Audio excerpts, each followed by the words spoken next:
నమస్తే అండి, నా పేరు చంద్రశేఖర్.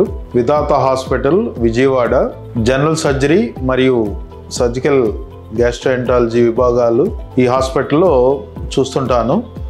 సో ఈ యానల్ ఫిషర్ అనేది రెండు రకాలుగా ఉంటుంది. ఒకటి అక్యూట్ యానల్ ఫిషర్ అంటే ఫస్ట్ టైం అలా పగిలినప్పుడు పేషెంట్ మన దగ్గరికి వస్తే అక్యూట్ యానల్ ఫిషర్ అంటారు.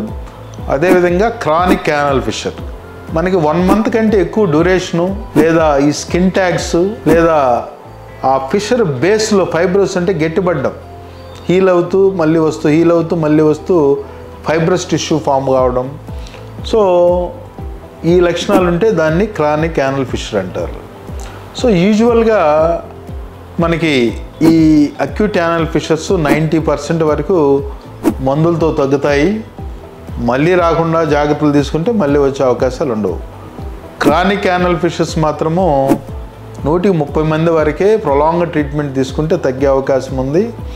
తగ్గినా కూడా మళ్ళీ వచ్చే అవకాశాలు చాలా ఎక్కువగా ఉంటాయి.